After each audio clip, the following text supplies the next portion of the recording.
ولا حول ولا قوة إلا بالله العلي العظيم. أعوذ بالله السميع العليم من الشيطان اللعين اللئيم الرجيم. بسم الله الرحمن الرحيم. وأفوض أمري إلى الله إن الله بصير بالعباد. حسبنا الله ونعم الوكيل نعم المولى ونعم النصير. والحمد لله من أول الدنيا إلى فنائها ومن الآخرة إلى بقائها. والحمد لله على كل نعمة واستغفر الله من كل ذنب وأتوب إليه. الذي من تكلم سمع كلامه ومن سكت علم ما في نفسه ومن عاش فعليه رزقه ومن مات فإليه معاده. الذي جعلنا من المتمسكين بولاية علي بن أبي طالب.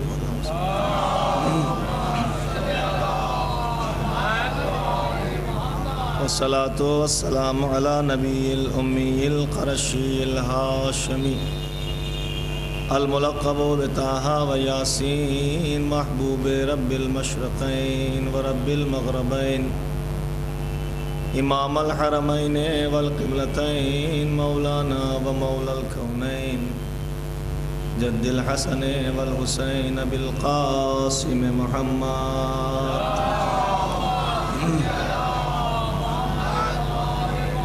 وآله أهل بيته الطيبين الطاهرين المعصومين المظلومين الذين أذهب الله عنهم الرجس وطهرهم تطهيرا.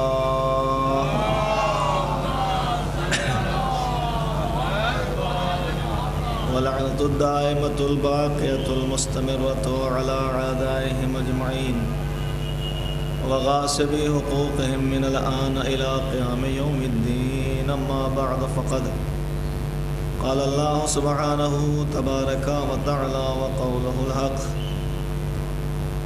في كتابه المبين وهو أصدق القائلين. بسم الله الرحمن الرحيم.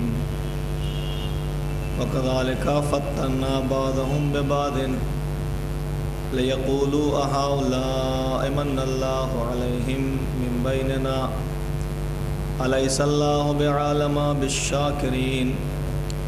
وإذا جاءك الذين يؤمنون بآياتنا فقل سلام عليكم كتب ربكم على نفسه الرحمة أنه من عمل منكم سوءا بجهالة ثم تاب من بعده وأصلح أنه هو الغفور الرحيم. صلوات محمد علیہ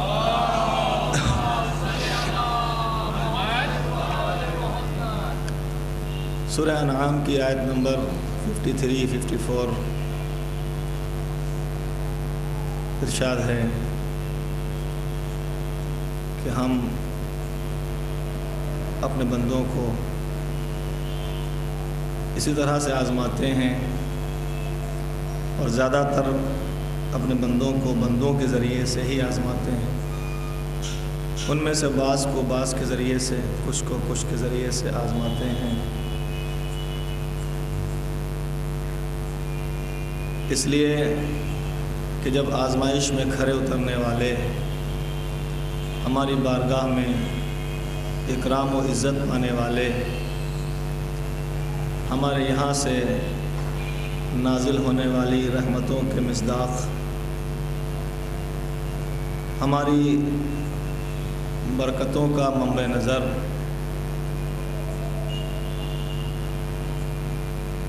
ان لوگوں کو جب دیکھیں تو کہیں اہاؤلائے کیا یہی وہ لوگ ہیں اور یقیناً یہی وہ لوگ ہیں من اللہ علیہم من بیننا کہ جن کے اوپر اللہ نے ہمارے ہی درمیان بڑے احسان کیے.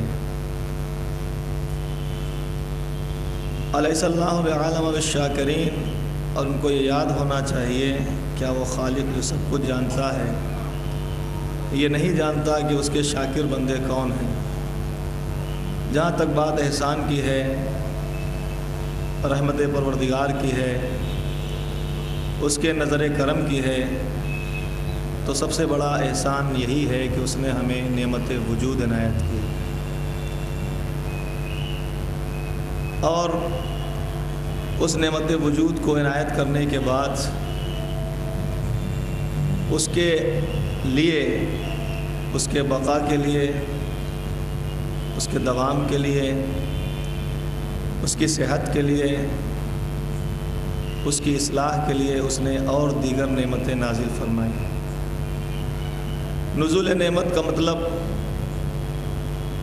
صرف اور صرف یہی ہے کہ ہمارے بندے زحمتوں میں نہ پڑیں، ہمارے بندے مشقتوں میں نہ پڑیں۔ اگرچہ ان نعمتوں کا شکریہ ہم سے ضرور مانگا گیا ہے، اور صرف یہ کہا گیا ہے کہ جو نعمتیں دی ہیں ان کا شکریہ ادا کیجیے۔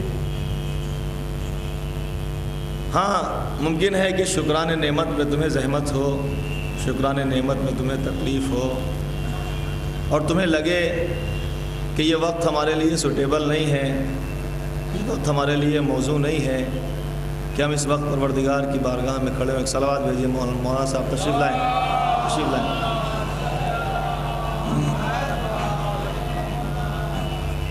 ایک اور پڑھ لیجیے۔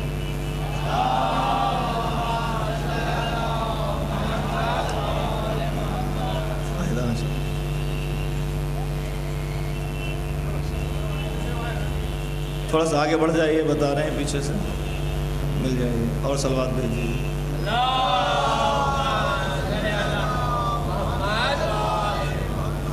چلیے، یہ بھی ایک بہت بڑی نعمت ہے کہ ہمارے درمیان میں دو عالم دین بیٹھے ہوئے ہیں۔ حدیث میں ہے کہ کسی شہر سے اگر ایک عالم دین گزر جائے تو شہر کے قبرستان سے مردوں پہ سے عذاب ہٹا لیا جاتا ہے۔ اس کو خلاق عالم نے اتنی اہمیت دی ہے، اور حدیث میں، دوسری حدیث میں ہے کہ جب کسی کو اللہ عزت دینا چاہتا ہے تو اس کو عالم دین بنا دیتا ہے۔ ہم شکر گزار ہیں علماء کرام کے، ان کی اجازت سے آگے بڑھنے کی کوشش کر رہے ہیں۔ ایک صلوات بھیجیں محمد والا۔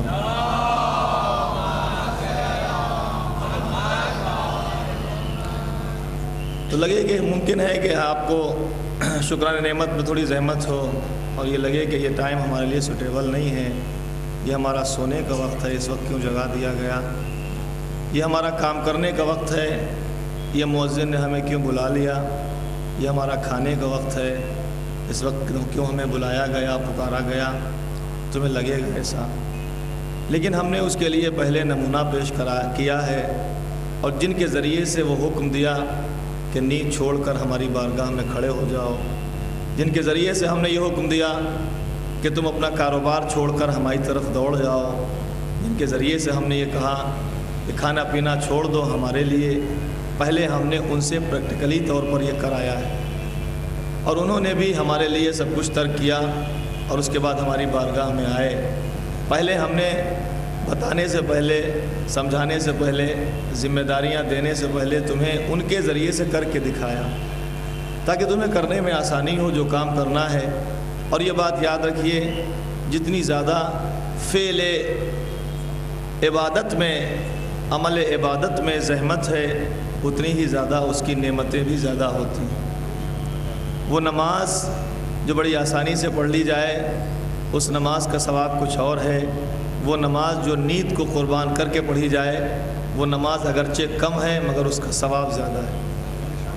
جس وقت پوری کائنات سناٹا ہو، پوری دنیا میں ہر انسان میٹھی نیند لے رہا ہو، اور بہت اچھے انداز میں کائنات سو رہی ہو، اگر اس وقت میرا بندہ اٹھ کے مجھے یاد کرے اور ایک بار کہہ دے یا ربی، تو میں اسے وہ عطا کر دوں گا جو اسے سوچا بھی نہیں ہوگا، میں اسے وہ عنایت کر دوں گا جو اس نے کبھی خیال نہ کیا ہوگا، ذہن و گمان بھی نہیں ہوگا۔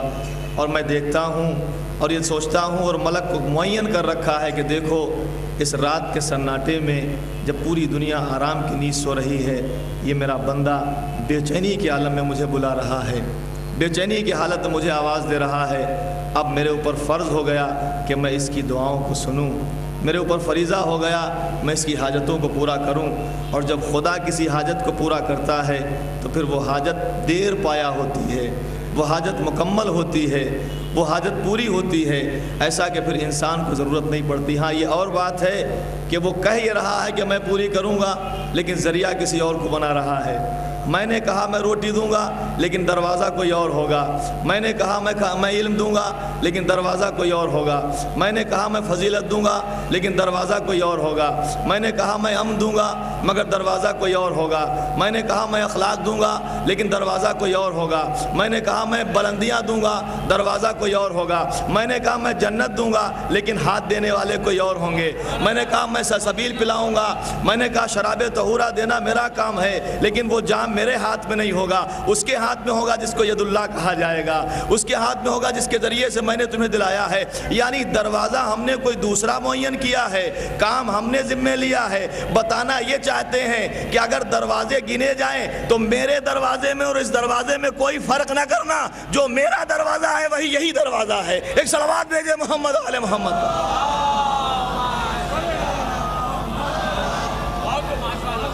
ہم نے کہا ہم تمہیں سب کچھ عنایت کریں گے مگر دروازہ کوئی اور ہے، یہاں پر کھڑے ہو، لائن لگاؤ، یہاں پہ آؤ، اور ممکن ہے کہ اگر ان کا کرم ہو جائے، ان کی مہربانی ہو جائے، وہ راضی ہو جائیں، انہیں خوش کر دیا تم نے، ان کی بات کو مان لیا، ان کی باتوں پر عمل کر لیا، تو پھر تمہیں آنے کی بھی ضرورت نہیں ہے، خالی اپنی جگہ سے گرتے ہوئے پکار دو ایک بار، خالی گرتے گرتے دل سے نام تو لے کے دیکھو، اگر نجف سے آنے کے بعد تمہاری مدد نہ کر دے تو پھر انہیں علی نہ کہنا۔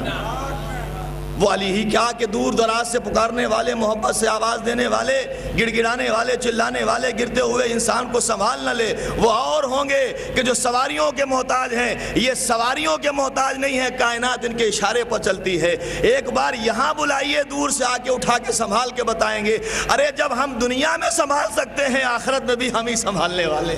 ایک صلوات بھیج دے محمد و آل محمد۔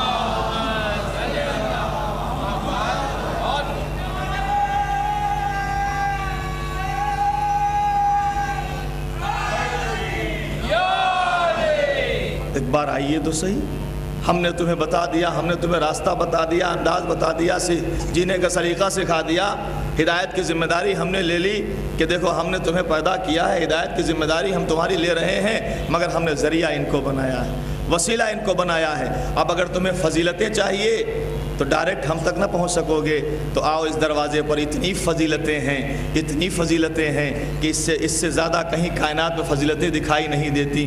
پوری کائنات کی تمام فضیلتوں کو وہاں ہم نے بھیج دیا ہے۔ تمہیں اگر جو ہے تمہاری حاجتیں چاہیے تو اس دروازے پہ چلے آؤ، تمہاری حاجتوں کو پورا ہونے کا سلسلہ میں نے پیدا کر دیا۔ علم چاہیے تو اتنا علم ہے، اتنا علم ہے کہ کائنات حیران ہے، دنیا پریشان ہے۔ نہج البلاغہ کھول کر جب پڑھنے والا پڑھتا ہے اور غیر متعصبانہ انداز میں جو اس کو طے کرتا ہے کیا لکھا ہوا ہے، اور پڑھنے کے بعد یہ کہتا ہے کہ ہم تو خطبہ اول پڑھ کے پریشان ہیں، ہم پہلا خطبہ پڑھ کے پریشان ہیں جس میں علی نے زمین و زماں کے پیدا ہونے کا طریقہ بتایا، کیسے سورج بنا، کیسے چاند بنا، کیسے زمین بنی۔ کہا بھائی تو کیوں پریشان ہے؟ کہا میں پریشان اس لیے ہوں کہ اس طرح سے بیان کیا، یا تو یہ کہا جائے کہ علی کے سامنے دنیا بنی ہے، یا پھر یہ کہا جائے علی نے پوری دنیا کو پیدا کیا ہے، یا تو یہ کہا جائے کہ علی کے سامنے دنیا بن، دونوں باتوں میں سے کوئی بات خالی نہیں ہے، یا تو یہ کہا جائے کہ سورج بنا ہے علی کے سامنے، یا تو یہ کہا جائے زمین بچھی ہے علی کے سامنے، یا پھر یہ سمجھا جائے کہ سب کچھ پیدا کرنے والے علی ہیں، اس لیے کہ اس انداز سے آج تک کسی نے بیان نہیں کیا۔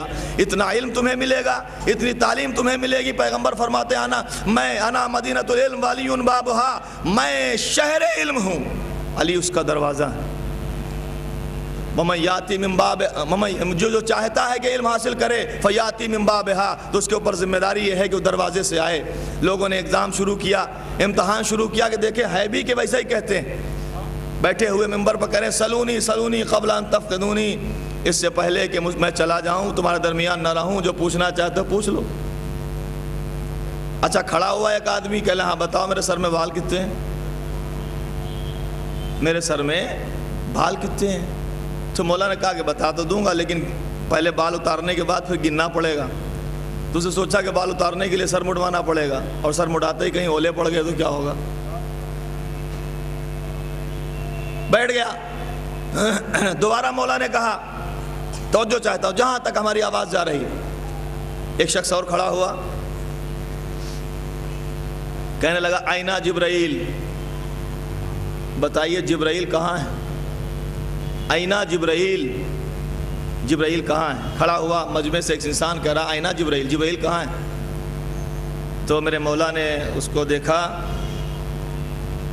سامنے کی طرف دیکھا, مڑ کے پیچھے کی طرف دیکھا, مشرق مغرب دائیں بائیں, پھر اس کے بعد آسمان کی بلندیوں کی طرف دیکھا, پھر زمین کی طرف نظر جمائی, اور کچھ دیر دیکھنے کے بعد علی نے فرمایا انتا جبرائیل. آپ غور فرما رہے ہیں؟ سامنے پوچھ رہا ہے کہ آئینہ جبرائیل, جبرائیل کہاں ہے؟ تو مولا نے چاروں طرف دیکھنے کے بعد اس کی طرف دیکھ کے کہا انتا جبرائیل, آپ ہی جبرائیل ہیں. اور جیسے ہی کہا تو سارا مجمع دیکھتا ہے, پروں کے ساتھ اڑتا ہوا وہ فرشتہ آسمان کی طرف چلا گیا. آپ نے سن لیا, ہم نے بتا دیا, لیکن جانتے ہیں جبرائیل کس کا نام ہے؟ جبرائیل نام ہے ایک فرشتے کا. فرشتے کی ڈیفینیشن اور اس کی تعریف کیا ہے؟ فرشتہ اسے کہتے ہیں یتشکل بکل اشکال الا الکلب والخنزیر. فرشتہ اس ذات کو کہتے ہیں, اس جسم کو کہتے ہیں کہ جس کو جسم لطیف ملا ہوا ہو, کہ جو ہر شکل اختیار کر سکتا ہے سوائے کتے اور خنزیر کے, چونکہ وہ پاکیزہ ہے, وہ نجس العین ہے. فرشتہ اس کو کہتے ہیں کہ جو ہر شکل اختیار کر لیتا ہے سوائے کتے اور خنزیر کے. تو پوچھنے والا پوچھتا آئینہ جبرائیل, جبرائیل کہاں ہے اس وقت؟ علی نے سامنے دیکھا تو یہ کیوں ایسا ہی تھوڑے دیکھ رہے ہیں, بلکہ علی نے دور تک دیکھا. اب کیا کیا دیکھا ہوگا یہ آپ اندازہ لگائیے. کون سی شکل میں جبرائیل آ سکتے ہیں؟ یہ دیکھا ہوگا, انسانوں میں دیکھا ہوگا, حیوانوں میں دیکھا ہوگا, حشرات الارض میں دیکھا ہوگا, زمین پر رینگنے والوں میں دیکھا ہوگا, زمین پر چوپائے چلنے والوں میں دیکھا ہوگا. اس کے بعد اتنے لوگوں کو دیکھنے کے بعد, اتنی مخلوق کو دیکھنے کے بعد, پہاڑوں میں, دریاؤں میں, درختوں میں, سنگلاخ وادیوں میں, چمنستان میں, گلستان میں, جنگلوں میں, ہر جگہ ہر ذی روح کو دیکھا. اور اتنا ہی پیچھے کی طرف مڑ کے دیکھا, اتنا ہی دائیں بائیں دیکھا, اور پھر اس کے بعد سمندروں میں دیکھا, مچھلیوں میں دیکھا. اس لیے کہ ایسا تو نہیں کہ کہیں مچھلی کی شکل میں ہو, ایسا تو نہیں کہیں کسی اور شکل میں ہو. اتنا سب کچھ دیکھنے کے بعد علی نے کہا انتا جبرائیل. آسمان پہ تمام ملائکہ کو دیکھا کہ ملکوت میں تو نہیں بیٹھے ہوئے جبرائیل ہیں, وہاں بھی نہیں. زمین کے تحت الثری کی منزلوں تک دیکھا کہ یہاں تو کہیں نہیں ہے. پانی پہ معلق, جو پانی پہ جو معین کیے گئے فرشتے ان میں تو نہیں ہیں. علی نے کہا انتا جبرائیل. علی نے جب سب کچھ دیکھا اور کہہ دیا آپ جبرائیل ہیں, اس کا سیدھا سیدھا مطلب ہے علی نے جن جن کو دیکھا ان سب کو پہچانتے ہیں. ارے آپ میری بات سمجھ نہیں رہے ہیں. علی سامنے دیکھ, آپ اتنے لوگ بیٹھے ہوئے میرے سامنے, میں ایک شخص کو جانتا نہیں ہوں. آپ مجھ سے پوچھئے محمد کہاں ہے, میں جانتا ہی نہیں محمد کون ہے. یہ محمد ہو سکتے ہیں, وہ محمد ہو سکتے ہیں, وہ محمد ہو سکتے ہیں. میں انطباق کیسے کروں گا؟ میں کیسے سمجھوں گا کہ یہ محمد نہیں ہے, یہ والے محمد ہیں؟ میں اس وقت کر سکتا ہوں جب سب کو پہچانتا ہوں. جتنا مجمع میرے سامنے ہے سب کو جانتا ہوں کہ ان میں یہ محمد نہیں ہے, یہ محمد نہیں ہے, یہ محمد نہیں ہے. جس کے بارے پوچھا جاتا ہے ان میں سے کوئی نہیں ہے. سیدھا سیدھا مطلب یہ ہے کہ سب کو جب تک ہم نہیں پہچانتے تب تک نام کا, ذات کا انطباق نہیں کر سکتے. علی نے چاروں طرف دیکھ کے بتا دیا کائنات میں جتنی مخلوق ہے علی ہر مخلوق کو پہچانتے ہیں. صلوات بھیج دیں محمد اور آل محمد.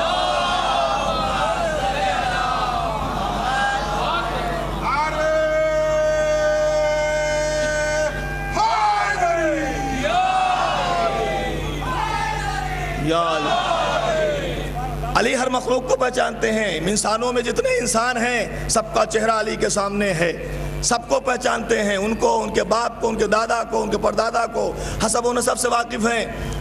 اور جتنے بھی جانور ہیں سب کو پہچانتے ہیں علی. آپ کو شاید تھوڑا سا تعجب ہو یا آپ کو نہ ہو, آپ تو علی والے کسی کو ہو سکتا ہے. تو سنیے, میں نے تاریخ میں خود دیکھا ہے, بڑے بڑے مورخ نے لکھا ہے کہ علی اس ذات کا نام ہے کہ جس کے لیے آسمان سے ایک تلوار نازل ہوئی جس کا نام تھا ذوالفقار. جب میدان جنگ میں علی آتے تھے, ان کی تلوار چلتی تھی, تو ایک مرتبہ لڑتے لڑتے مالک اشتر نے کہا کہ آج ہم نے اگر ایک اور مار دیا ہوتا تو جتنے علی نے مارے اتنے ہی ہمارے ہو جاتے. ہم بالکل مارنے میں علی کے برابر ہوتے جنگ کرنے میں۔ تو مولا متقیان نے ان کے دل کی جو ہے بات کو سمجھ لیا، کہا مالک اشتر سے کہ ذرا اپنے عقیدے کو سنبھالیے، کیا سوچ رہے ہو؟ کہا یا علی میں نے یہ سوچا ہے۔ کہا تم نے مارے تو ضرور ہیں، مثلا ہم نے 70 مارے، تم نے 69 مارے، ایک مارتے تو 70 کی عدد پورے ہو جاتے، مگر ہمارے مارنے میں اور تمہارے مارنے میں فرق یہ ہے کہ تمہارے سامنے جو آیا کاٹتے چلے گئے، لیکن جب میرے سامنے کوئی آتا ہے تو جو آتا ہے اسے نہیں کاٹتے ہیں، بلکہ ہم دیکھ لیتے ہیں کہیں 80 نسل میں کوئی مسلمان یا مومن ہونے والا تو نہیں ہے۔ یہ علی کے ہاتھ میں آنے والی فولادی تلوار کا کمال ہے کہ وہ نسلوں کو پہچانتی ہے، تو جس کی تلوار نسلوں کو پہچانے وہ اصلوں کو خوب پہچانتا ہے۔ صلوات بھیج دے محمد اور آل محمد۔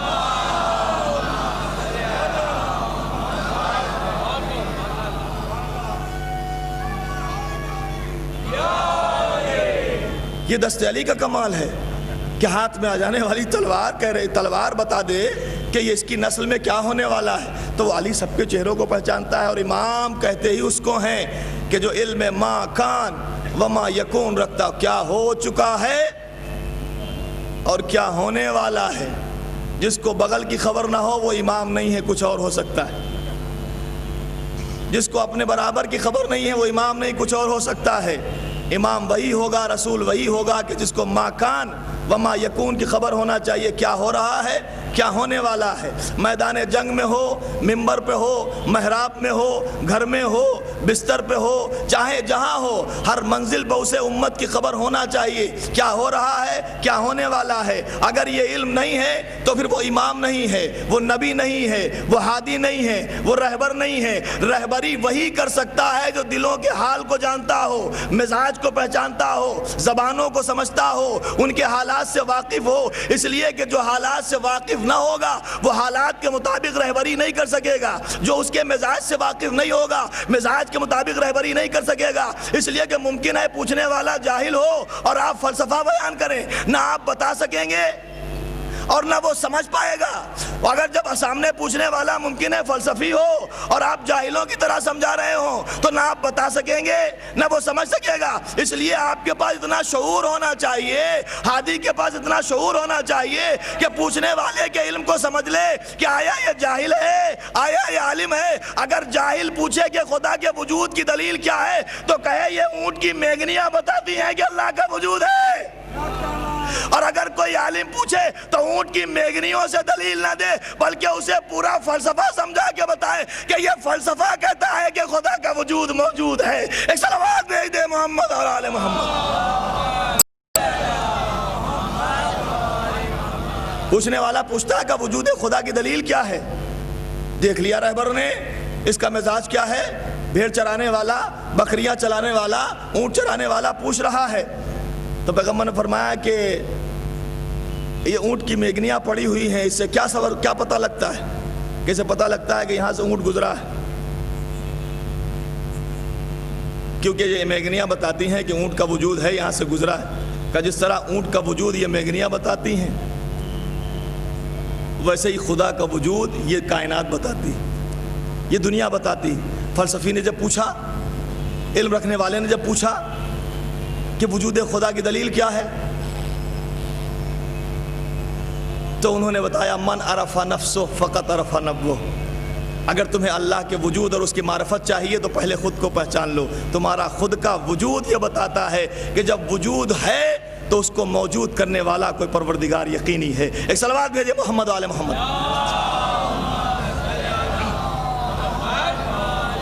تو میں یہ عرض کر رہا تھا کہ جب بات احسان کی آئی تو خلاق عالم نے کہا کہ دیکھو ہم محسن ہیں، احسان کرتے ہیں، اور احسان جب اس کے ہم گننا شروع کریں تو اتنے احسانات ہیں کہ ہم گن نہیں سکتے۔ وہ کہتا ہے کہ ہم بعض کو بعض کے ذریعے سے آزمائیں گے۔ میں کل کی تقریر سے متمسک ہوا اور اس میں سب سے اہم آزمائش جو ہے ایک تو بھوک سے ہے، اس کے بعد جو ہے پہلے خوف سے ہے، بھوک سے ہے جو میں نے کل آیت پڑھی تھی، اور اس کے بعد جو ہے ناقص من الاموال، مال کی کمی ہو جانے کی وجہ پر آزمایا جاتا ہے۔ سوچا جاتا ہے، پرکھا جاتا ہے کہ یہ انسان جو ہے مال کی کمی میں ہمیں یاد کرتا ہے کہ نہیں، یہ مال ملتا رہے اور ہمیں یاد کرتا رہے۔ جس کی کھاؤ اسی کی گاؤ، اس کو حال سناؤ، یہ ہے بانٹ ترازو بابا جس کو چاہے تول، مولا مولا بول فقیرہ مولا مولا بول۔ ایک صلوات بھیجے محمد والے محمد۔ ایسا تو نہیں کہ صرف کھاتا رہ رہا ہے ہماری گا رہا ہے، کہیں ایسا بھی کیا جائے کہ اس کو کھانے کو منع کر دیا جائے کہ اب کھانا نہیں، اب نہیں کھانا، رزق ہمارا لیکن کھانا نہیں۔ لیکن اس کے بعد دیکھا جائے کہ یہ ہمیں یاد کرتا ہے کہ نہیں یاد کرتا ہے۔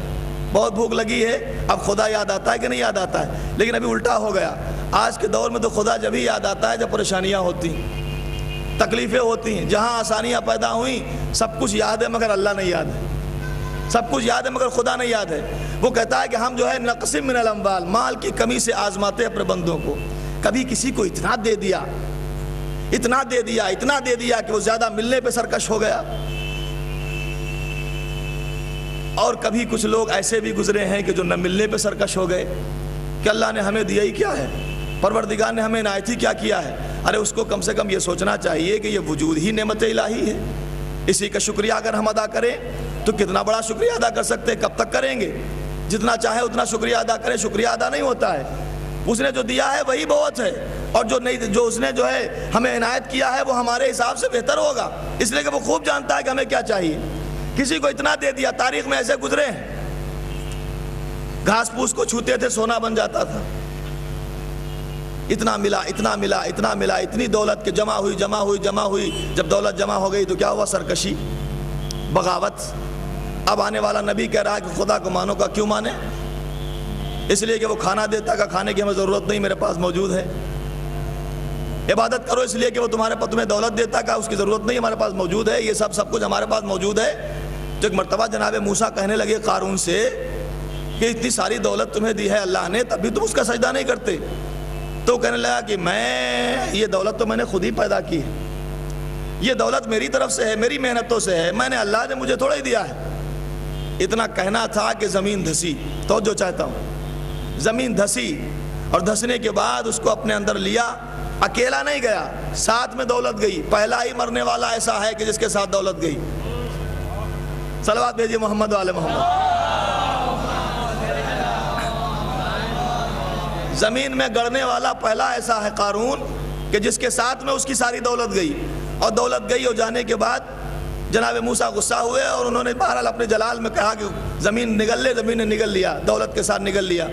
ادھر کہتے جاتے ہیں زمین اور دھساتی جاتی، دھساتی جاتی، دھساتی جاتی، یہاں تک کہ چلتے چلتے ایک سمندر کے تہوں سے آگے بڑھ رہے ہیں، ملائکہ دبا رہے ہیں۔ بڑھتے بڑھتے دیکھا ایک مچھلی گزری، کافی عرصہ گزر جانے کے بعد، اور اس مچھلی کے پیٹ سے ایک آواز آ رہی، لا الہ الا انت سبحانک انی کنت من الظالمین۔ پروردگار تیرے سوا کوئی معبود نہیں ہے، تو ہی تعریف کے لائق ہے، میں نے اپنے نفس سے ظلم کیا۔ یہ آواز سنی تو اس نے اللہ کا نام سنا۔ سننے کے بعد کہا، ملائکہ سے کہا تھوڑی دیر رکو رکو رکو۔ ملائکہ نے کہا ٹھیک ہے، کیا بات ہے؟ کہا کہ میں ذرا سا اس مچھلی کے اندر سے جو آواز آ رہی ہے اس پڑھنے والے کے لہن کے بارے میں اور اس کے بارے میں کچھ پوچھنا چاہتا ہوں، توجہ چاہتا ہوں۔ جناب موسیٰ غضبناک، غصے میں، جلال میں بد دعا کر دی۔ زمین کو حکم دے دیا، اللہ نے جب ان کو کنٹرول دے دیا، اور زمین نے جو ہے ان کے کہنے پر اپنے اندر اس کو نگل لیا۔ پورے غصے میں موسیٰ کہتے جا رہے ہیں، زمین دھساتی جا رہی ہے، یعنی فرشتے اسے دباتے جا رہے ہیں۔ چلتے چلتے رکا، ملائکہ رک گئے، کچھ نہیں کیا، صرف اتنا پوچھا، اے شکم ماہی میں کلام الہی کی تلاوت کرنے والے بندے پروردگار، اے شکم ماہی میں نام الہی لینے والے اللہ کے بندے، یقیناً تو زمین سے آیا ہے، صرف اتنا بتا دے کہ موسیٰ خیریت سے ہیں، صرف اتنا بتا دے کہ موسیٰ خیریت سے ہیں۔ اتنا پوچھا تھا، نہ سوال کا کوئی جواب مل پایا، نہ کوئی جواب دیا گیا، بس اتنا وہاں پہ کھڑے ہو کے پوچھا۔ ادھر سے حکم ہوا اللہ کا ملائکہ سے، اب چھوڑ دو، نہیں غور کیا، اب چھوڑ دو، اس سے زیادہ اس کے اوپر عذاب نہیں کرنا، اس سے زیادہ زمین میں اسے نہیں دھسانا۔ کہ مالک اس پہ تو موسیٰ غضبناک ہیں اور اس کو کیسے چھوڑ دیں؟ اس سے زیادہ عذاب نہ کریں؟ تو کہتا ہے تو چھوڑے دیتے ہیں، لیکن وجہ بتا دے۔ کہا جو بندہ میرے رہبر کی خیریت پوچھ لے،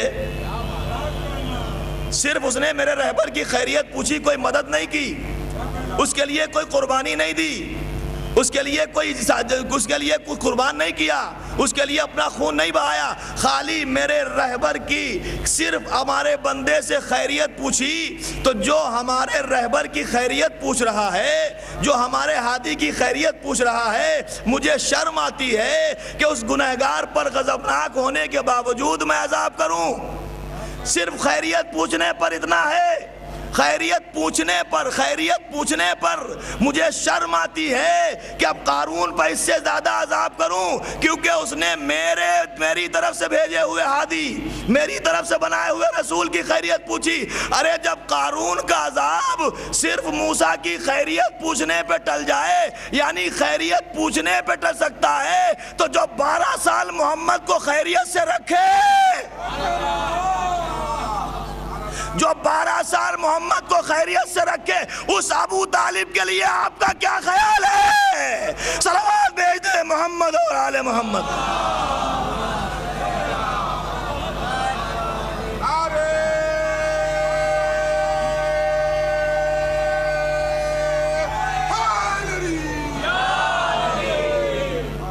پروردگار کہتا ہے بس اب چھوڑ دو، اب یہیں پہ رہنے دو، اس سے آگے نہ لے جانا، کہ پروردگار کا اس نے میرے ہادی کی، جس کی حفاظت کی ذمہ داری میرے اوپر ہے، جس کو میری طرف سے عہدہ دیا گیا ہے، جو ہمارا وہ کام کر رہا ہے کہ جس کا وعدہ میں نے کیا ہے، ہدایت کی ذمہ داری میں نے لی ہے، پوری کر رہا ہے، میرے اس ہادی کی خیریت پوچھے اور میں اس کو عذاب کرتا رہوں، معذب کرتا رہوں، اس کے اوپر تکلیفیں دوں، بس اس کو وہیں پر چھوڑ دو، جو کچھ ہو چکا، اب اس سے آگے نہ کرنا۔ تو مجھے بتائیے، صرف خیریت پوچھ لینے پر جب یہ اجر ہے،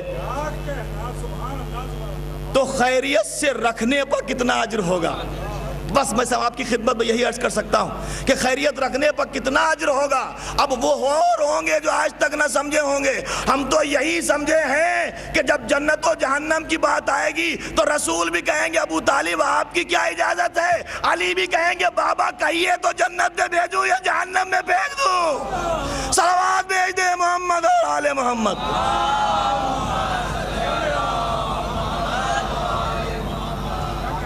خیریت رکھی، پورا پروردگار کہتا ہے میں کبھی کبھی اتنا دے دیتا ہوں کہ آدمی اور بندہ سرکشی کی نتیجہ یہ ہوا کہ اپنے خزانے کے ساتھ دب گیا۔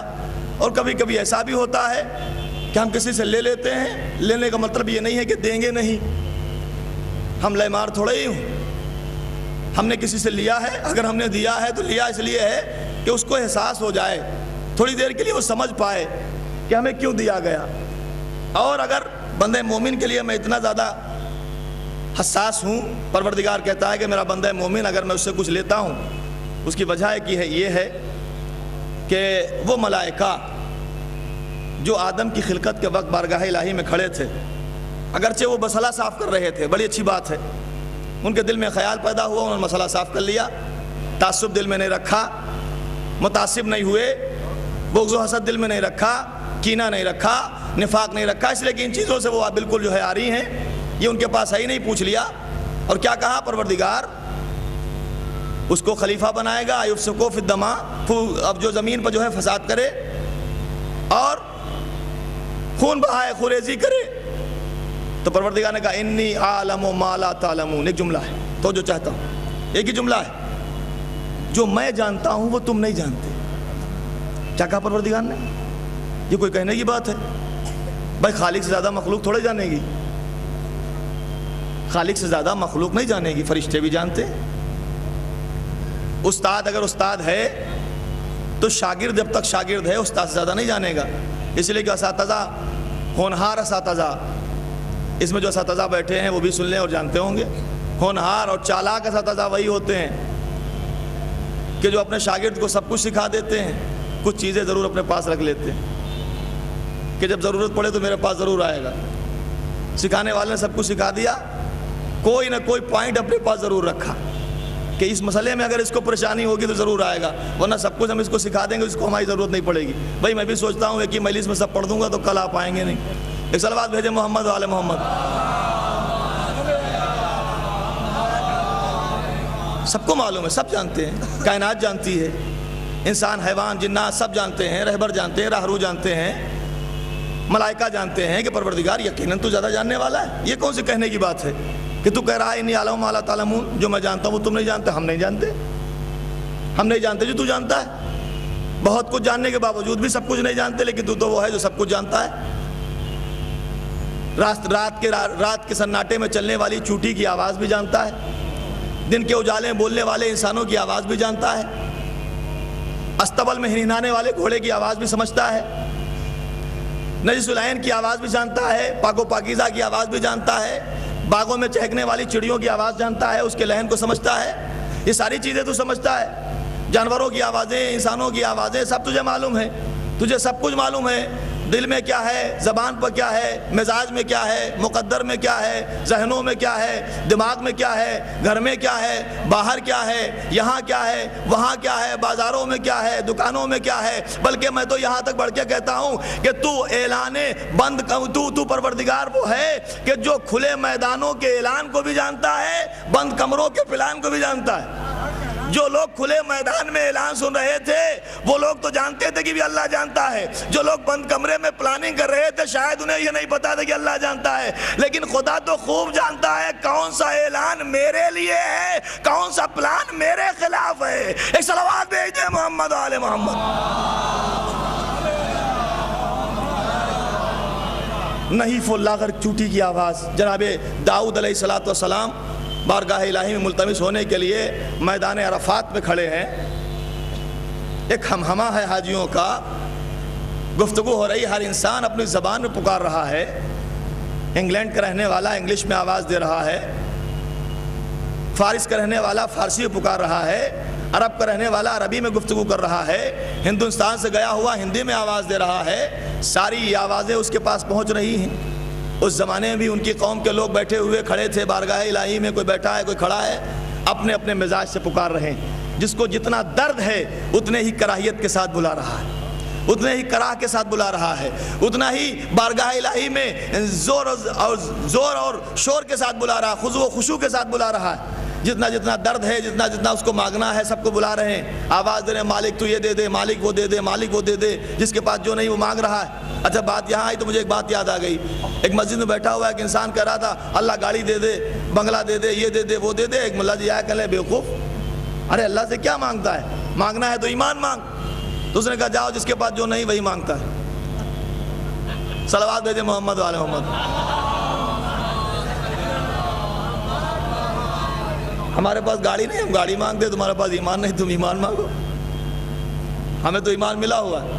سب اپنی اپنی زبان میں خدا کو مخاطب کر رہے ہیں، اللہ سے گفتگو کر رہے ہیں، مانگ رہے ہیں. پروردگار سب کی آواز سن رہا ہے. رحمت خدا جوش میں ہے، اور سب سے زیادہ جوش میں اسی دن آتی ہے عرفات کے میدان میں. بلاؤ مجھے، آواز دو مجھے، پکارو مجھے، گفتگو کرو مجھ سے. روایتوں میں نے یہ بھی دیکھا ہے کہ یوم عرفات اگر کوئی مقام کربلا روضہ حسینی پہ جا کے آواز دے تو رد نہیں ہوتی اس کی آواز، رد نہیں ہوتی اس کی دعا، ضرور مستجاب ہوتی ہے. مالک میدان عرفات میں جو رہ رہے ہیں ان کو اتنا تھوڑا اجر دے رہا ہے. اور جو لوگ کربلا میں آواز دے رہے ہیں، میدان عرفات میں پکارنے والوں کو 1 حج کا ثواب، میدان کربلا میں بلانے والوں کو 100 حج کا ثواب، 1000 حج کا ثواب. یہ کیا ہے کہ تمہیں پتہ نہیں ہے میدان عرفات اسی کربلا کے میدان کی وجہ سے باقی ہے. اگر یہ میدان کربلا اور صاحب کربلا نہ ہوتا تو میدان عرفات کو کوئی نہ پہچانتا. صلوات بھیج دے محمد اور آل محمد.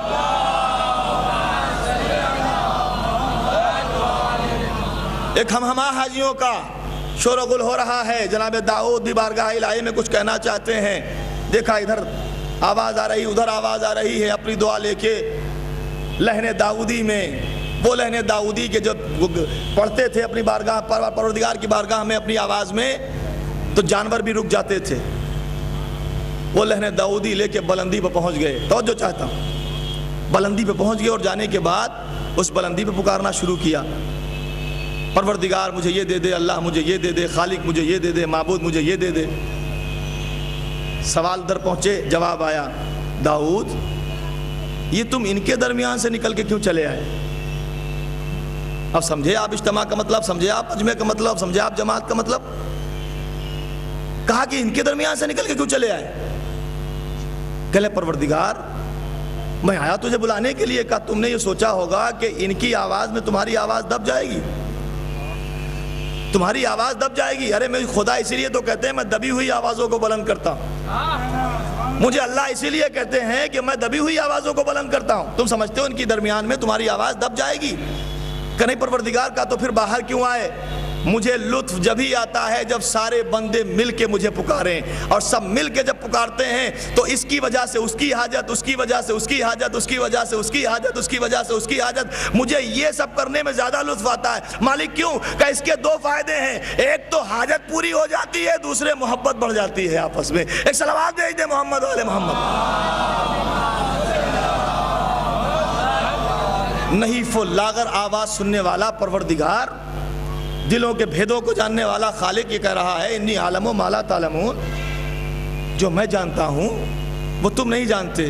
یہ بات کوئی کہنے کی نہیں ہے، پروردگار یقیناً تو زیادہ جانتا ہے۔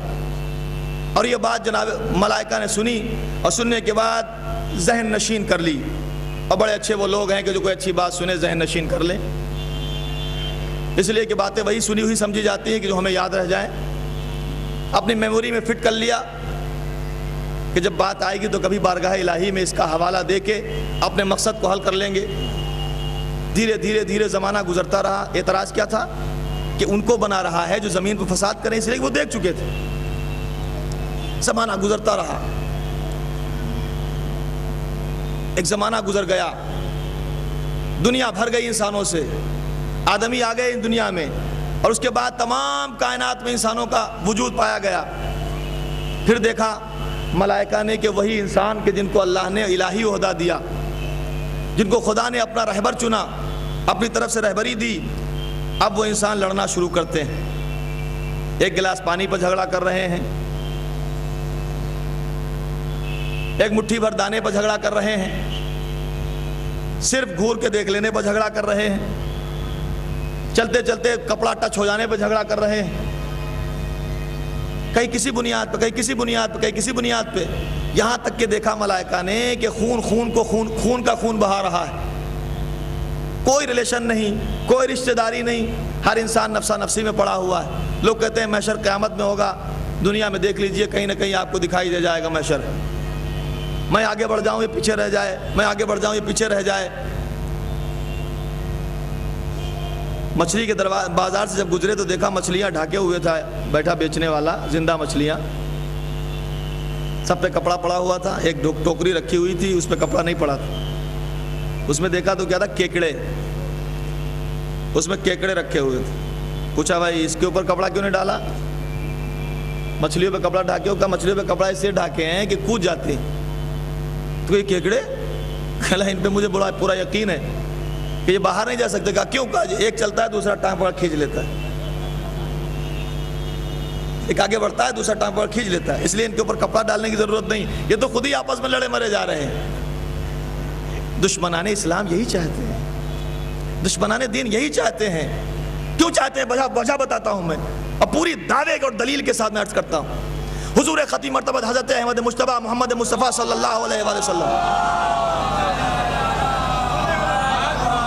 آپ کی حدیث ہے، حدیث ہے پیغمبر کی، جو نقل کرنے والے مولا متقیان غالب علی کل غالب علی ابن ابی طالب علیہ السلام، انہوں نے نقل فرمایا کہ تمام دنیا کے، پوری کائنات کے، پوری دنیا کے مسلمان، اسلام پر عمل کرنے والے، اسلام کو ماننے والے، اسلام کو اور اسلام کے قوانین کو اپنا آئیڈیل اور نمونہ سمجھنے والے، جب ایک دل ہو جائیں گے، ایک ساتھ ہو جائیں گے، ایک جگہ جمع ہو جائیں گے، ایک ہی جگہ پہ آ جائیں گے اور ایک ہو جائیں گے، تو اس وقت خداوند کریم پوری کائنات کا قبضہ ان کے حوالے کر دے گا۔ اور کیا آپ نے مولا متقیہ نے فرمایا کہ جب پوری کائنات کے تمام اسلام کے ماننے والے ایک جگہ جمع ہوں گے، اسلام پر عمل کرنے والے، تو پوری کائنات پہ چھائے ہوئے دکھائی دیں گے۔ جب کچھ لوگوں نے سنا تو جو لوگ علی سے دشمنی رکھتے تھے کہتے علی کی حدیث ہے میں نہیں مانوں گا، چھوڑ دیا۔ محبت رکھتے تھے، انہوں نے سنا، خوش ہو گئے کہ مولا نے بڑی اچھی بات کہی۔ سارے مسلمانوں نے سنا اور سننے کے بعد اس کو ایک طرف رکھ دیا، کوئی غور نہ کیا، کچھ نہیں سوچا، کوئی تدبر نہ کیا۔ لیکن دشمنان اسلام نے باقاعدہ لوگوں کو اکٹھا کیا، جو ان کے پاس مفکر تھے، جو ان کے پاس دلیل دینے والے تھے، جو ان کے پاس ریسرچ کرنے والے تھے، جو ان کے پاس اسکالرس تھے، ان کو بٹھایا کہ تمہاری ذمہ داری یہ ہے کہ اس حدیث پہ کام کرو۔ انہوں نے پورا کام کیا کہ اس لیے کہ یہ حدیث علی سے ہے اور علی نے جو کچھ کہا ہے آج تک سب صحیح نکلا ہے۔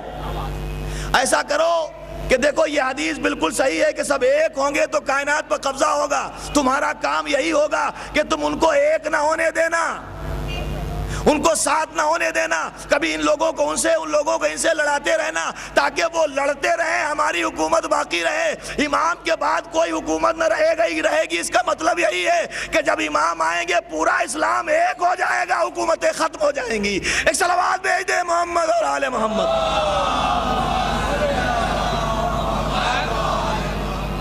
فسادات شروع ہوئے، زمین پہ جھگڑے شروع ہوئے، لڑنے لگے، جھگڑنے لگے۔ بس میں آپ کی زحمت کو تمام کروں، آگے کی گفتگو یہاں سے میں بعد میں پروردگار فرما رہا انی عالم ما لا تعلمون، جو میں جانتا ہوں وہ تم نہیں جانتے۔ ملائکہ اس کو یاد کر کے بیٹھے ہوئے ہیں، موقع ملے تو پوچھوں پروردگار وہ کیا ہے، وہ کیا چیز ہے جو تو جانتا ہے میں نہیں جانتا اور ہم نہیں جانتے۔ کیونکہ وہ اعتراض کر رہے تھے زمین پر فساد کرنے والے کو خلیفہ بنا رہا ہے، زمین پر فساد کرنے والے کو رہبر بنا رہا ہے، کیونکہ قرآن مجید میں کہہ چکا تھا پروردگار انی جاعل فی الارض خلیفہ۔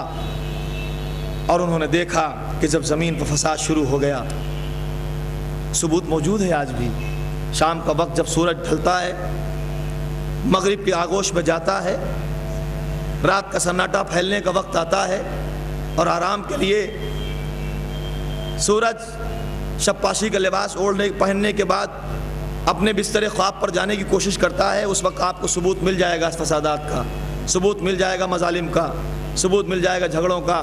ذرا مشرق کی طرف نظر اٹھائیے، شفق آسمان پر ایک سرخی نظر آتی ہے، شفق پہ ایک لالی نظر آتی ہے، ایک زردی نظر آتی ہے۔ جانتی ہے زردی کب سے ہوئی؟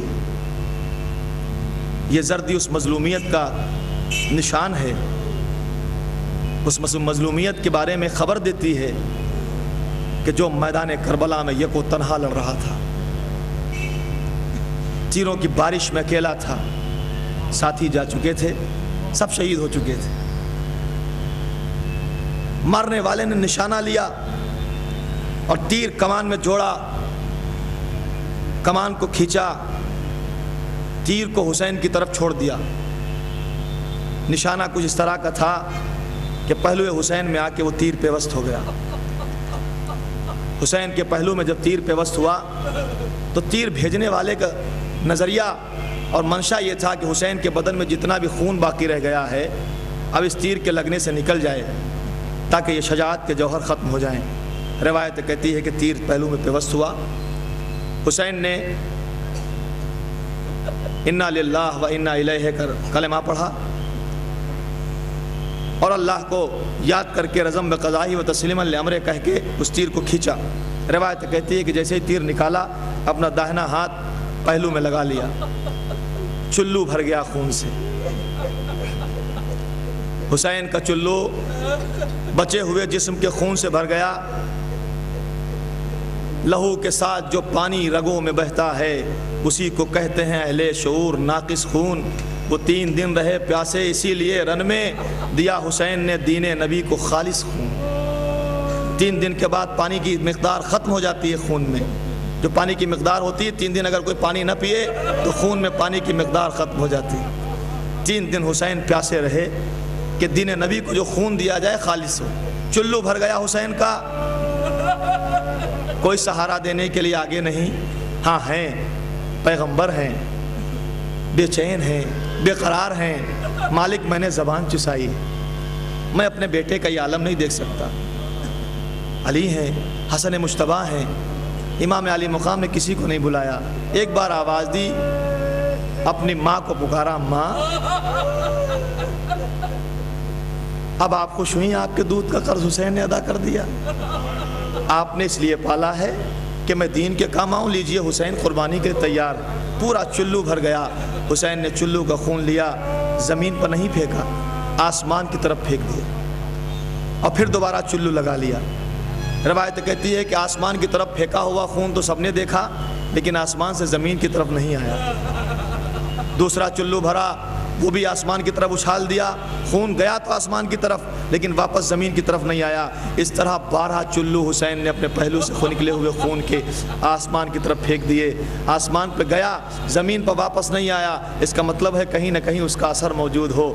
وہ شفق کی سرخی بتاتی ہے کہ حسین ابن علی علیہ السلام کے نکلے ہوئے خون کا، یہ اس مظلومیت کا نشان دے رہی ہے، ان ظالموں پہ غضبناک ہونے کا پتہ بتا رہی ہے کہ جن ظالموں پہ آدم، نوح، ابراہیم، موسیٰ، عیسیٰ، وقت نہیں ہے کہ میں عرض کروں گا، بعد میں پھر اسی سلسلے میں عرض کروں گا، سب آئے غضبناک ہوئے۔ ان کو اس وقت تک اجازت نہ ہوئی کربلا سے نکلنے کی جب تک کہ اس ظالم کے خلاف، ظالم کے لیے دل میں نفرت نہ پیدا کریں جو قربانی حسین، قتل حسین کا ضامن تھا۔ یہ حسین کے خون کی سرخی بتا رہی ہے کہ امام علی مقام کن مظلومیت کے ساتھ دنیا سے گئے ہیں۔ لیجئے، تیسری محرم کی شب آ گئی، حسین کربلا میں آ چکے ہیں۔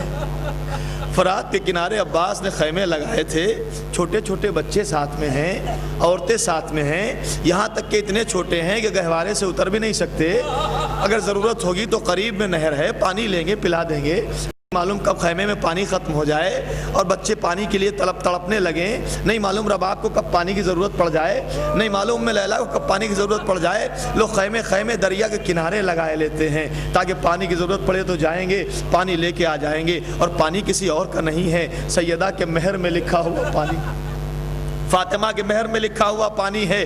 خدا کی قسم آپ اندازہ نہیں لگا سکتے، جنگ صفین میں جب امیر شام نے نہر فرات پر قبضہ کر لیا اور علی والوں کو پانی نہ دیا، مالک اشتر بے چین ہوئے، آقا اجازت دیجئے میں نہر چھین کے لاتا ہوں، پانی لیتا ہوں ان سے چھین کے۔ امام علی مقام نے کہا نہیں، اس وقت جو ہے نہر پہ جانے کے لیے، قبضہ کرنے کے لیے تمہیں اجازت نہیں ہے۔ امام حسین کو بلایا، بیٹا حسین ادھر آؤ۔ بابا کیا بات ہے؟ کہا جاؤ نہر پر قبضہ کر لو، نہر پر جو لوگ پہرا لگائے ہوئے ہیں انہیں ہٹا دو، انہیں واپس کر دو اور اس پہ جا کے قبضہ کر لو۔ امام علی مقام کو خاص طور سے منتخب کیا گیا۔ حسین گئے، جنگ شروع کی، تھوڑی دیر میں نہر پر قبضہ ہو گیا۔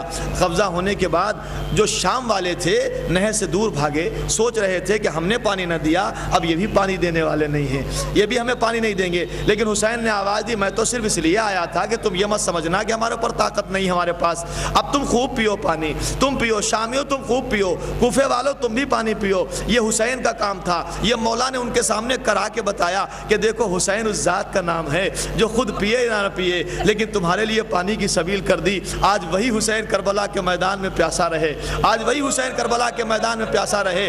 کنارے فرات کے خیمے اس لیے لگائے گئے کہ کب ضرورت پڑ جائے سکینہ کے لیے پانی کی، کب ضرورت پڑ جائے ام رباب کو پانی کی، ہم لا سکتے ہیں۔ مگر ایک مرتبہ یہ سوچ ہی رہے تھے عباس دلاور، یہ خیال ہی تھا ذہن میں عباس کے، آنے والے لشکر نے منع کیا خیمے جلتی ریتی پہ لگاؤ۔ لوگ کہتے ہیں عباس کو جلال آیا، جلال نہ آئے گا تو پھر اور کیا ہوگا؟ جس کے ذہن میں سکینہ کی تصویر ہو، جس کے ذہن میں ام رباب کے لاڈلے کی تصویر ہو، جو یہ خیال کر چکا ہو کہ پانی یہاں سے قریب ہے مل جایا کرے گا، اس سے کہا جا رہا ہے خیمے ہٹا لو، ارے اس سے کہا جا رہا ہے خیمے ہٹا لو۔ وہ ایک مرتبہ تلوار لے کے کھڑا ہو گیا، اب کھڑا ہونے کے بعد کہتا میں نہیں ہٹانے والا ہوں، اس لیے کہ اب خیمے اگر عباس نے لگا دیے تو نہیں ہٹائے گا۔ لیکن عزیزو مجبوراً ہٹائے گئے، خیمے ہٹ چکے، 2 محرم گزر گئی ہے، شب 3 آ گئی ہے، اس رات میں خیمے جلتی ریتی پر لگے ہوئے ہیں۔ اصحاب، انصار، تمام چاہنے والے امام علی مقام کے تیاری میں ہیں، کب وہ وقت آئے گا جب ہم قربانیاں پیش کریں گے، کب وہ وقت آئے گا جب ہم قربانیاں پیش کریں گے۔ اتنے میں زینب نے بلایا، بھیا ذرا میری بات تو سنو۔ حسین خیمے زینب میں پہنچے، کیا ہے بہن؟ کہا بھیا نہیں معلوم کیا بات ہے، میرے خیمے کے پیچھے کوئی بی بی روتی ہے، کسی بی بی کے رونے کی آواز آتی ہے بھیا، اس کی آواز میں روز بروز اضافہ ہو رہا ہے، اس کی آواز سے میرا کلیجہ پھٹتا ہے۔ امام علی مقام نے بتایا بہن زینب تمہیں خبر نہیں ہے، یہ پیچھے رونے والی کوئی اور بی بی نہیں ہے، یہ میری ماں فاطمہ زہرا ہے، یہ میری ماں فاطمہ زہرا جو جنت البقیع چھوڑ کے آ چکی ہے۔ عزیزو میں نے پہلے بھی عرض کیا دیا کہ جناب سیدہ مجلس حسین میں تشریف لاتی ہیں. کسی نے پوچھا کہ محشر میں سیدہ کو سب سے زیادہ موقع ملے گا کہ وہ لے جائے سب سے چاہنے والوں کو میدان محشر سے جنت میں, اس وقت کیا ہوگا؟ تو ایک مرتبہ روایت کہتی ہے کہ جناب فاطمہ زہرا کو بلایا جائے گا اور کہا جائے گا کہ فاطمہ زہرا تم کیا چاہتی ہو, تمہیں کیا چاہیے؟ تو جناب فاطمہ کہیں گی کہ جو ہمارے بیٹے پہ رونے والے ہیں, جو ہمارے بیٹے کا ماتم کرنے والے ہیں, ان کو جب تک جنت میں نہ بھیجا جائے گا اس وقت تک ہم جنت میں جانے والے نہیں ہیں, اس لیے ان کو بلایا جائے. ایک مرتبہ کہا جائے گا اپنا مقدمہ پیش کرو. کہیں گے یہ ظالم امت نے ہمارے بیٹے کو رلا رلا کے مارا ہے, ہمارے بیٹے کو پیاسا تڑپا کے مارا ہے. کہا اس کا ثبوت کیا ہے؟ حسین کو بلایا جائے گا. میدان محشر میں حسین آئیں گے اسی عالم میں جس عالم میں میدان کربلا میں تھے. چاہنے والے حسین کو دیکھیں گے, قدموں پر گر پڑے گے, مولا ہم نے صرف سنا تھا آنسو بہنے لگے, آج ہم دیکھ رہے ہیں تو رونا کیسے رکے گا؟ اس کے بعد آواز آئے گی اس کا ثبوت کیا ہے؟ جناب زینب کو بلایا جائے گا. زینب اسی عالم میں آئیں گی جس عالم میں میدان کوفہ میں پہنچی تھی. مالک اس عالم میں مجھے لے جایا گیا, ثبوت کیا ہے؟ اس کے بعد ایک بیمار کو بلایا جائے گا, ہاتھوں میں ہتھکڑیاں پہنے ہوئے, زنجیریں پہنے ہوئے, آواز دے گا پروردگار میں وہ ہوں کہ جس نے مہار ناکا تھاما تھا. جناب سیدہ کہیں گی ارے اس کا فیصلہ تو کر دے. پروردگار اس کا فیصلہ کرے گا. کہا ان کی بخشش کے لیے ہمیں کچھ چاہیے. تو فاطمہ کچھ چیزیں لائیں گی, کچھ تبرکات لائیں گی, ایک کرتا دکھائیں گی. معبود یہ وہ کرتا ہے جو میرے بیٹے کے بدن سے اتار لیا گیا تھا, یہ میرے بیٹے حسین کا کرتا ہے, اس کرتے کا واسطہ یہ ہے ہمارے چاہنے والوں کی بخشش کے لیے. کہیں گے کچھ اور ہے. تو ایک مرتبہ جناب سیدہ دو کٹے ہوئے بازو لائے گی. پروردگار یہ بازو ہے, کس کے بازو ہے؟ مالک میرے بیٹے کے بازو ہے. کون سا بیٹا؟ وہ بیٹا کہ جب گھوڑے سے گرا تھا تو ہاتھوں کا سہارا نہ لے سکا, دین پر ہاتھ قربان کر کے منہ کے بل زمین پایا. پوچھا جائے گا اور کچھ چاہیے, اور کچھ ہے تمہارے پاس جو دیا دے سکتی ہو؟ تو روایت کہتی ہے آخر میں جناب فاطمہ آئیں گی اور ایک چیز لے کے آئیں گی. اس کو دیکھ کے میدان محشر میں ہر انسان روئے گا, ہر ایک انسان دیکھ کر قلق ہوگی. وہ کیا ہوگا؟ وہ جناب علی اصغر کا ننھا سا کرتا. عجب نہیں, بعض روایتوں میں ہے کہ جب جناب مولا امام زمان آئیں گے, دربار سجے گا, تو اس وقت پیغمبر آئیں گے. جناب خدیجہ ایک چھوٹا سا جنازہ لائیں گی. اے نبی اللہ, یہ میرے محسن کا جنازہ ہے, ظالم نے میرے بیٹی کے پہلو پہ دروازہ گرا کے اس کو پیٹ میں شہید کر دیا, فیصلہ کر دیجئے آپ. تو میں یہ سوچ رہا تھا کہ جب سب آئیں گے تو سیدہ بھی آئیں گی, جنازہ محسن کا خدیجہ کیوں لائیں گی, سیدہ کیوں نہیں لائیں گی؟ تو روایت نے سہارا دیا, ارے سیدہ کے ہاتھ خالی کہاں ہوں گے, اس بالی اصغر کی ننھی سی میت. ارے میرے بابا, یہ میرے لال کا لاڈلا بیٹا ہے. میں اس وقت میدان کربلا میں موجود تھی جب یہ کبھی آسمان کی طرف دیکھتا تھا, کبھی بیٹے کے چہرے کو دیکھتا تھا, کبھی آگے بڑھتا تھا اور کبھی پیچھے جاتا تھا, کہتا تھا انا للہ و انا الیہ راجعون. اے میرے بابا, میں وہ بھی جانتی ہوں کہ جب اس نے بڑی کراہ کے ساتھ آواز دی اماں فاطمہ زہرا, ارے میرا لال زمین میں جا رہا ہے, میرا لال قبر کے سپرد ہے, اب یہ میرا لال تمہارے حوالے, مالک چاہنے والوں کو بخش دے, یہ حسین پر ماتم کرنے والے ہیں. وَسَيَعْلَمُ الَّذِينَ ظَلَمُوا أَيَّا مُنْقَلَبٍ يَنْقَلِبُونَ الہی بحق الزہرا وَأَبِيهَا وَبَعْلِهَا وَبَنِيهَا. پروردگار ہماری اس مختصر سے ادا کو قبول فرما, حاضرین مجلس اور بانیان مجلس کی تمناؤں کو پورا فرما, بیماروں کو شفاء کاملہ صحت عاجلہ عنایت فرما. مرحومین جو ہو چکے ہیں ہمارے درمیان نہیں ہیں, ان سب پہ اپنی رحمت نازل فرما. میرے مالک چہردہ معصومین کے وسیلے سے پریشان حال مومن و مومنات کے پروردگار پریشانیوں کو جلد دور فرما. جو قرض دار ہیں اپنا قرض ادا کرنے سے قاصر ہیں, میرے مالک اپنے خزانے غیب سے ان کے قرضے کو جلد سے ادا فرما. میرے مالک چہردہ معصومین کے وسیلے سے بے روزگاروں کو روزگار, بے گھروں کو گھر, بے اولاد کو اولاد صالح عنایت فرما. پروردگار زمانہ پرآشوب ہے, چاروں طرف سے چاہنے والے اہل بیت کے گھرے ہوئے ہیں مظالم میں, ان سب کے لیے پروردگار ہمارے زمانے کے امام کے ظہور میں تعجیل فرما. ہمیں ان کے اعوان و انصار میں شامل ہونے کی توفیق عنایت فرما. اس سے پہلے امام آئے, اس زمانے میں اس دور میں جو مظلومین جہاں ہیں ان سب کی مدد فرما, ظالمین کو نیست و نابود فرما. ہمارے زمانے کو ہم سے راضی و خوشنود فرما. ماتم حسین.